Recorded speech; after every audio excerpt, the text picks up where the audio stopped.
So, a different topic. Good morning, John. Good morning, Mike. We've had 2 weeks.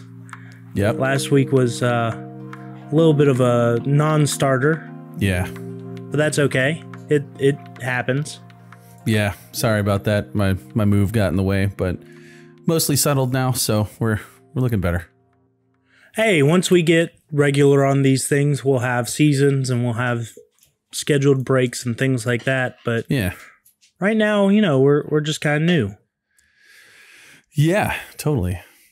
So how was your week? Week was all right. Super busy trying to maintain a 9-to-5 job. I say 9 to 5, more like a 9 to 9 job. And try to get unpacked and get prepared for next weekend. We're as we mentioned in the previous half episode, the 3.5, we're doing the initial recording for Remedy Arcade that starts on this Saturday. I am not prepared at all. There's a ton of stuff that's got to happen in that room before we can record, and I'm so stressed out about it. There may need to be a rescheduling anyways. I'm not rescheduling it. There's no way. I'm not rescheduling it. Even if you can't make it, I'm doing it by myself. Okay. I am just chomping at the bit to get this stuff done. Anyway, you know what they say. The week has been busy. If you can't be perfect, record something anyways and get it out there. Yeah, yeah, exactly. I don't know who says that, but that's the A Different Topic motto for sure. At the very least. Yeah, definitely. The previous episode is evidence of that, I suppose. So we had some topics to talk about.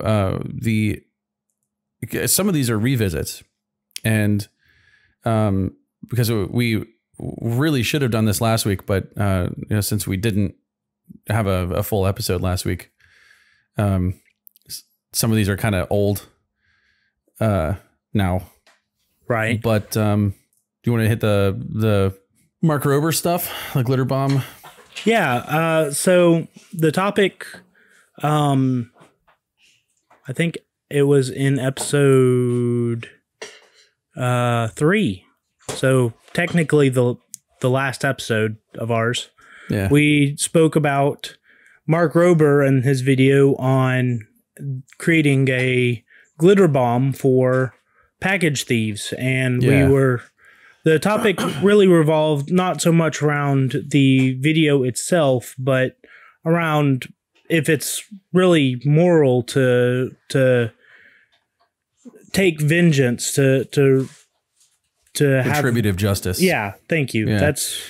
And kind of along that same lines of morality, it turns out that that some of the people in that video that stole the package were actors, and that the way it was spun when I first heard about that, it made it sound like Mark had hired actors and that he was kind of on the hook for having gotten these actors in to, get him a viral video. But after researching it a little more, it looks like what happened was he had offered financial compensation to friends to just put the package on their porch. And what they would do is, put it on their porch, and if it got stolen, it got stolen. And what Mark didn't know was that those friends were then contracting out other friends to come steal the package. And so that way they would get paid by Mark to, have this package stolen. So, talking about the morality of this, it doesn't seem that Mark is on the hook for, lying about there being package thieves, but, the people he hired to house the package on their porch definitely are. It's not really on Mark that the actors were hired, and therefore it's not really. Yeah, that's what I'm saying. Yeah. So, but there is a question. Did Mark tell his friends what he was planning on doing with the video from this? And in that case, so because he paid them. There was financial compensation for them being involved in his video. So in that case, they committed fraud. They did. Absolutely. Well, and that's what I was saying. He offered financial compensation for them if their content ended up in his video. And so they had he essentially accidentally incentivized them ripping him off. So they hired people to come in and steal the package so that they would get Mark's payment. Well, that's certainly not kosher. But I mean, it was for an entertainment purpose. Is there really anything that is truly morally repugnant about that? I mean, I don't know about morally repugnant, but that's a pretty strong phrase. I feel like Mark was excited about the fact that his plan was working so well. His friends lied to him, essentially. Yeah. And so from his perspective, I would be hurt that my friends took advantage of me that way. I mean, where the goal here, I'm in the process of actively fostering 2 YouTube channels. We've got this show that you and I are managing together, and then I've got Remedy Arcade, which I'm trying to manage on my own, which is probably a mistake. And I know the amount of work I've done just to get prepared to do these, and much less releasing content on a regular basis and getting it edited and making sure the quality's good, and all of the effort that goes into stuff like that to finally have a successful channel. And then the people that you consider friends are exploiting your channel, like your success, for their gain. That's a real quick way to get removed from my life. You know what I mean? Yeah, definitely. Like I keep a pretty short friends list as it is. And in the real world, I don't mean like a Facebook friends list, even though that is pretty slim. But you can take advantage of my extremely hard work and for your benefit. No way. We're done. Well, I'm in agreement on that. I don't know if there's any more to really explore on that, actually. So that was kind of a short topic. So a different topic. We have in here. Here's one that you thought was going to be real short because the source is only like 4 seconds. So it's almost just a mention in another podcast. Podcast by a group called Rogue Rocket. Are you familiar with Philip DeFranco? I assume. I know the name. Yeah. So his crew, his whole company, they formed another company called Rogue Rocket to do YouTube videos and whatnot, and they do a weekly podcast with just their crew. And one of the things that they just kind of mentioned on another topic is about how the media is just moving so fast that there's no chance to digest the content, that you're just reacting emotionally to the content. Right. And the speed of the media is just too fast to allow any kind of proper intellectual digestion of that media. Well, yeah, it seems like the way I understood what they were saying was that they give you a topic to be angry about, and then they don't let you resolve that before they give you another topic to be angry about. So you spend your entire day, or your entire experience of that news cycle just getting more and more angry and not getting any resolution at all.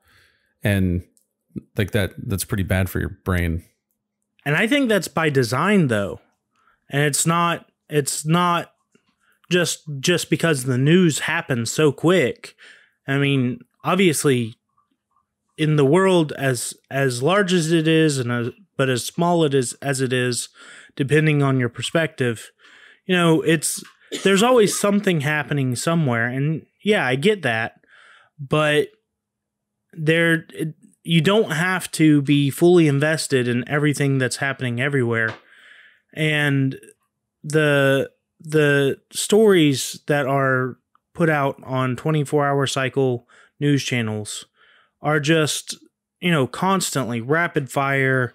Yeah. We introduce a story, we tell you some of the facts about it, and hey, we'll tell you more about it later, and quote unquote facts. Quote. Yeah, call back to episode 1 or 2 where I complained about how news, you can't trust any news. You listen to one network and they give you one version of the facts, and another network they give you a different version of the facts, and now you don't know which one's true. You have no way to check one against the other. So yeah, there's that component of it, but it's also there's stories, just a constant barrage of stories that you don't have time to check the facts. You don't have time to fully invest in the story and go to the next. You just have time for that raw feeling. Yeah. And I think that's on purpose, though, because that raw feeling is where you get your largest spike of attention. After that, attention is going to dwindle, and the networks that are invested in having your views to make their money almost need that in order to keep the views high, because otherwise, how are you going to sell ads on a network that, people look at us for 3 minutes and then they go somewhere else because they're not agitated anymore, so they've calmed down and they go somewhere else. You don't sell ads on that. Yeah, it was. So I heard this was years and years and years ago. It's probably 15 years ago. I heard it explained that that just walking into a brick and mortar store, if you've got if it's something like you've got 41 seconds to capture a newcomer's attention, and if you don't get it in that time frame, they tend to not buy anything. Right. And that same style of statistic has made its way to the virtual world now that the internet is basically the only way people get along with their lives in this country. You have all kinds of statistics now with Google Analytics and that kind of thing about to keep track of how your website visitors behave. So they show up on your site, and then, how long did they stay before they left? What things did they hover their mouse over the longest? Those kinds of things.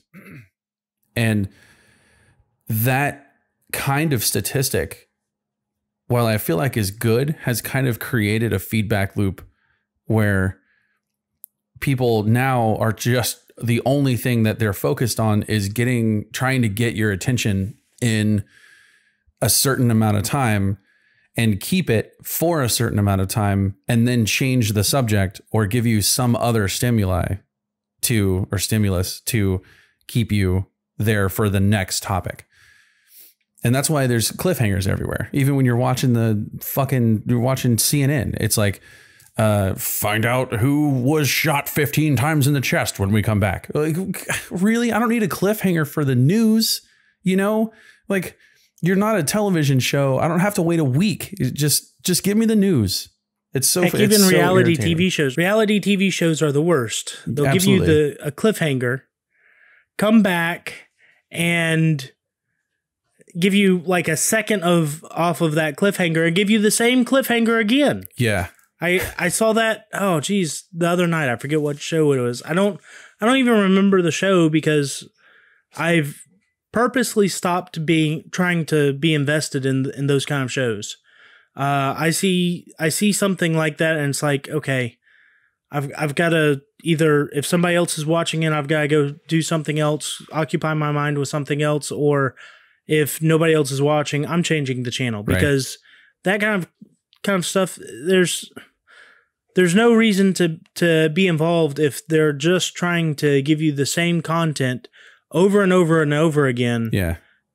But try and make it exciting just to keep your attention. Right. That's just a cash grab. Yeah, it totally is. And so take all of that stuff and take it into that news cycle where exactly. They figured out that rage gets views, and because people, I get a bigger rush from thinking about, seeing some asshole get the justice he deserves than I do about seeing some feel good story about a cow named Bessie that found its way home. You know, like I don't care as much about Bessie the cow as I do about the guy that got shot 15 times, you know, and survived or died or, you know, whatever it is. And the guy who shot him getting the justice he deserves.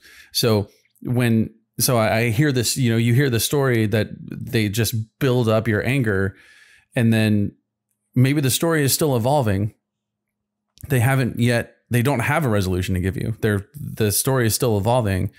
And so they give you up to the point that all of the information they have, and then they abandon it and go on to the next story that makes you angry about a different thing.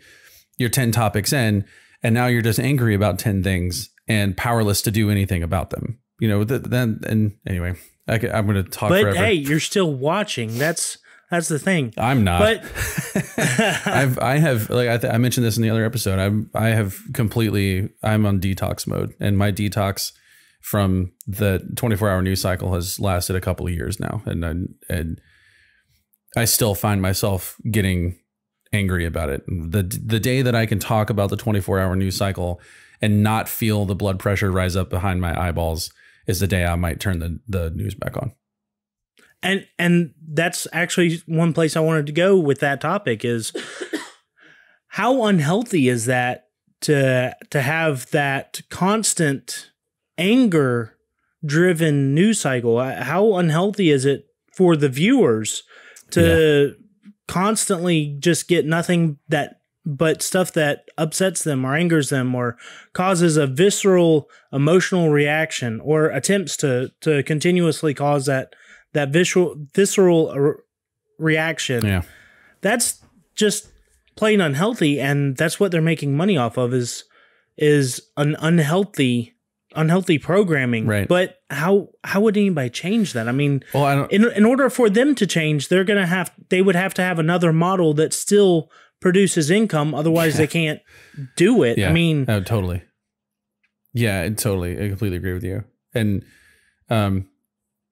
two, not just personally, it's not just unhealthy for you. It's unhealthy, seemingly unhealthy for civilization. How many people, you know, I get on this.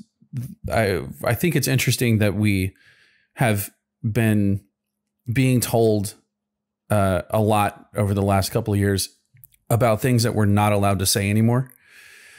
And we're kind of at this place where so many people are sick of the quote unquote sick of being told that they, you know, can't say terrible racist slurs anymore. They can't, you know, it's hard to talk about this without using the words, but like, you know, we're told that there's a lot of things we can't say anymore. And that's because, you know, we as a society are getting better at paying attention to the thoughts and feelings of other people. And so, you know, I shouldn't use racial slurs because they fucking offend people.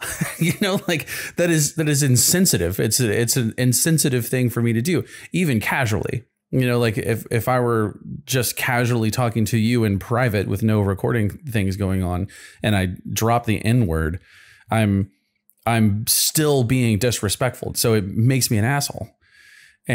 But should that be censored?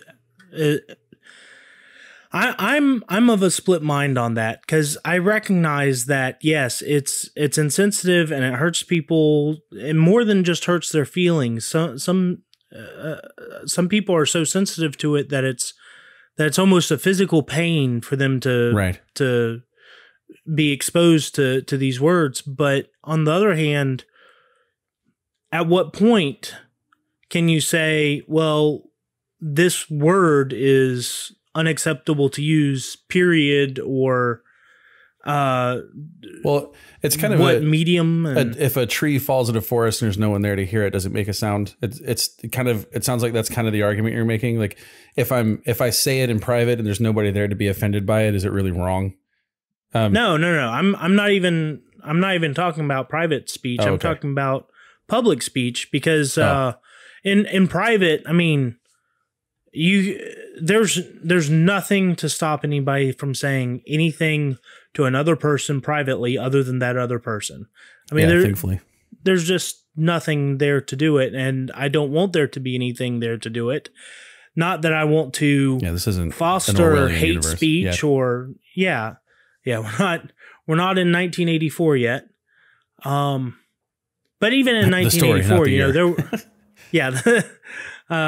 even in 1984, there was that only really applied to areas where that thought process, that belief structure was already heavily encodified and enforced. The outer areas, the rural areas, the areas where the people who didn't believe as strongly in the party were pushed out to, that's where the rebellion flourished, because there wasn't as many controls in place, because the party figured that those people were less evolved and couldn't even think as highly and as intricately as the party members.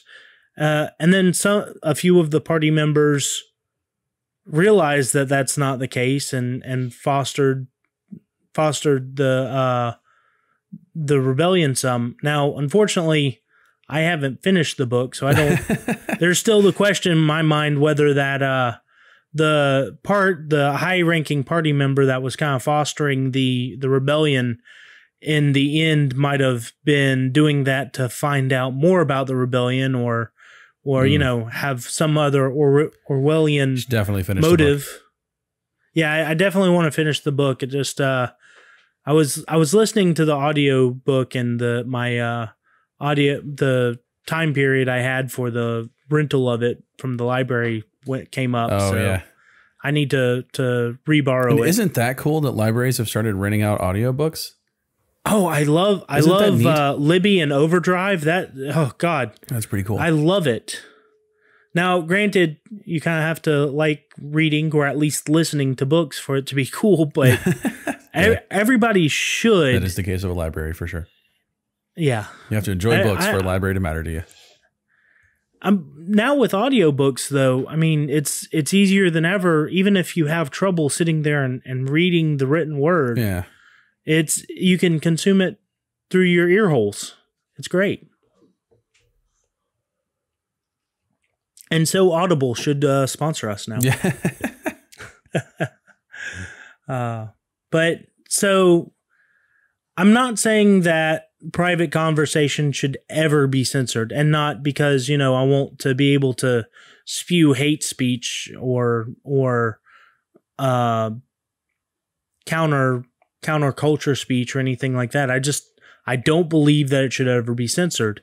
But on a public scale, it's a fine line between unfairly censoring or getting into censoring where there's a slippery slope there, that you censor certain words and then those words go into the lexicon of being absolute taboo words that barely anybody ever uses. And then do you target the next word down that wasn't quite as bad, but now that's the worst word? Where do you draw the line? There's definitely a slippery slope. Yeah. I agree with you. I do still think, though, that being willing to use any kind of language or any kind of expression, really, whether, you draw something or you draw or say something that is as widely offensive as racial slurs,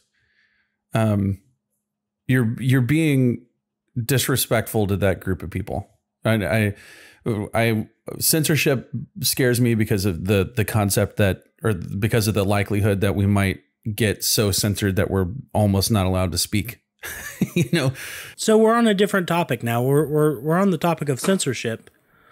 A question. There's actually been some debate that's gone up over this recently that's currently a hot topic in certain circles, and that's not so much as dealing with censorship of the current word now, but what about, like in today's culture, I forget what the buzzword for it, but it's, it's almost like a feminist movement. I don't want to label it feminist movement because I actually kind of support it, where, it's the stories have been coming up about women in the entertainment industry, it being a normalized culture to abuse them and treat them like property and things like that. There's a specific buzzword term for it. I don't know if you know what that term was. A movement name that they. I don't know. Okay, the name doesn't matter though. What the topic that I'm trying to broach is in the last few weeks I've seen stories come out where somebody will have a tweet or a video or some sort of writing come up from their past 10, 15 years ago where they said something that today is insensitive, but back then in the culture, it wasn't seen as insensitive. Right. It is definitely insensitive because today it's insensitive. Right. But at the time it was a joke, or it was just not thought of as that big of a deal. Now, today the person may have evolved their thought process and doesn't believe that, doesn't support that type of thing, but they're being held to the fire today for something they wrote 15 years ago. Well, I think an example of that is something that Kevin Hart tweeted, the comedian, stand-up comedian and actor Kevin Hart. I don't remember what it was he tweeted, but he tweeted something like, I don't know, 8 or 10 years ago. And it was insensitive then, but it's so much attention. That kind of thing is so hot right now that somebody stumbled over it recently and now he's being punished for it. Right. That really rubs me the wrong way. And but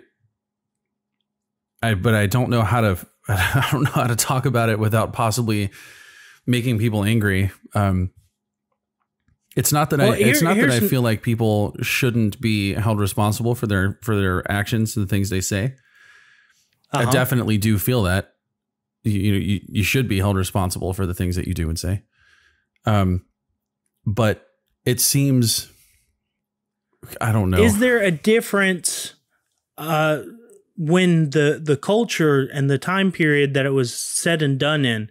Is there a difference when it was said in the past, when it was a different culture, when we had different standards in place, actively in place? Sure, maybe the laws weren't all that different. The actual courtroom, if somebody had taken action on words that were said back then, it still could have been tried as a crime, but the speech was definitely a different thing. It's like the Eddie Murphy's comedy HBO special from like, I think 1981 or 1982, like early in his career, but it was on HBO. He was in that red leather jacket. I think the special was called Raw. And I turned that on the other day just because I saw it. I forget whether it was on Netflix or somewhere I saw it. Were you just watching Slackjawed? Just like, oh my God, I can't believe he's saying this. When it opened, he was coming out saying just what today we would consider horrible stuff about homosexuals. Yeah. And AIDS and them getting AIDS in their social group, and it's like, oh my God. Yeah. And then you take a look at movies like Revenge of the Nerds. Okay. Where he puts on a mask and then has sex with the head cheerleader acting as the head cheerleader's boyfriend, we look back at that and we're like, well, that's sexual assault. Rape. Yeah. Yeah, that is not good. That's not funny at all. No, but back then it was a rom-com. It was funny. It was right. But today, no, that's not funny anymore. Right. But does that mean you go back? So that's the thing, though. It wasn't funny then either. It shouldn't have been funny. And this is the thing that I keep coming back to. It's a fairly recent thing to use the word triggered, and people are misusing it like crazy.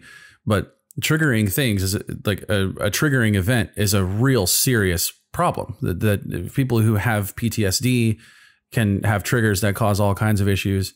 Panic attacks, high blood pressure, nightmares, tremors. I mean, like triggering events is a real serious thing. We shouldn't be using things like triggered and triggers as lightly as we are right now.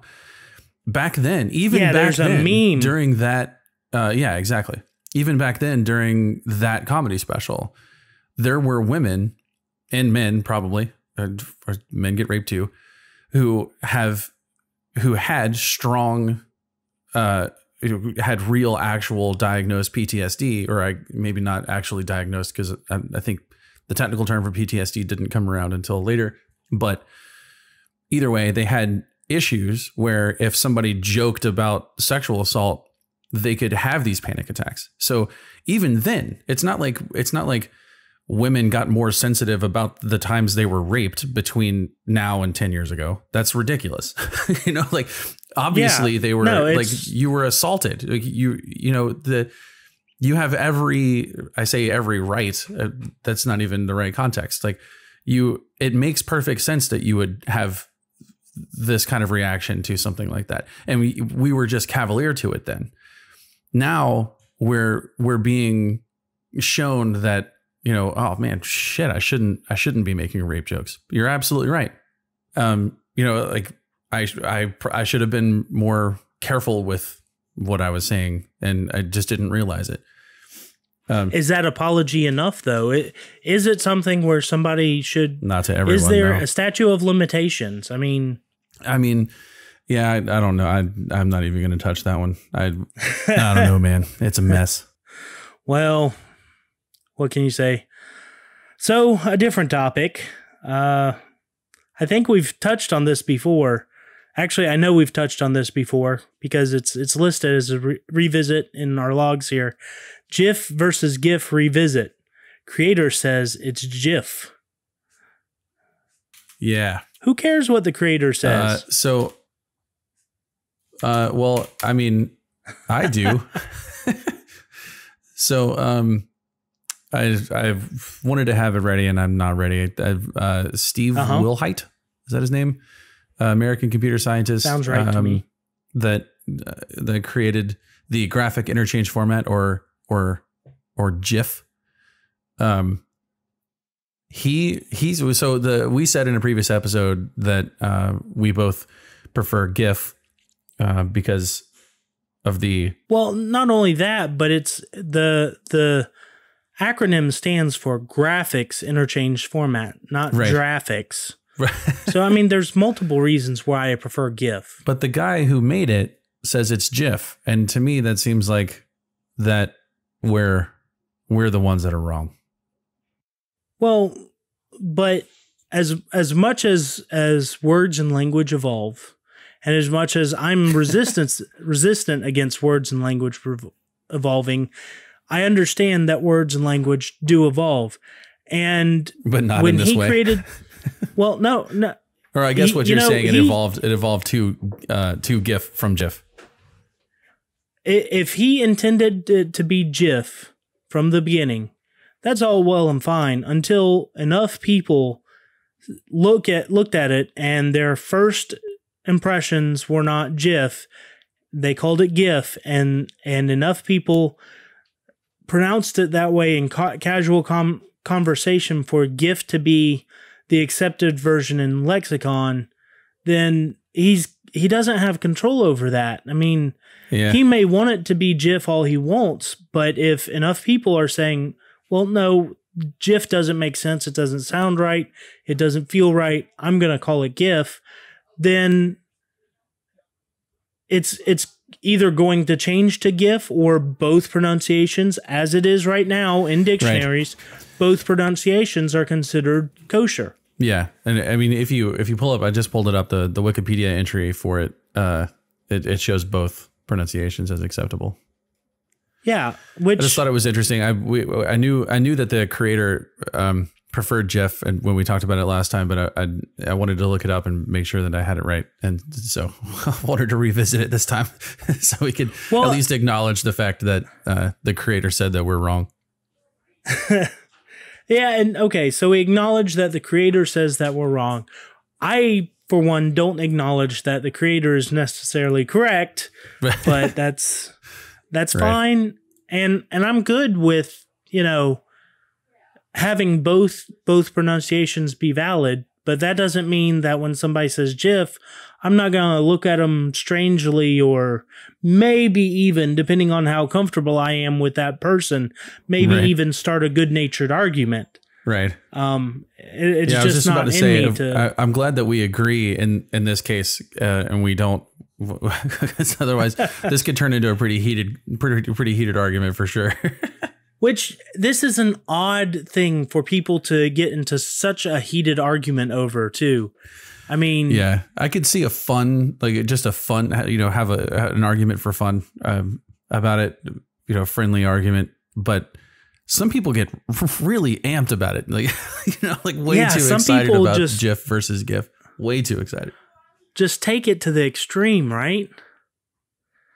So, well, and that kind of dovetails into another topic of ours, and we're going to start a new segment this show.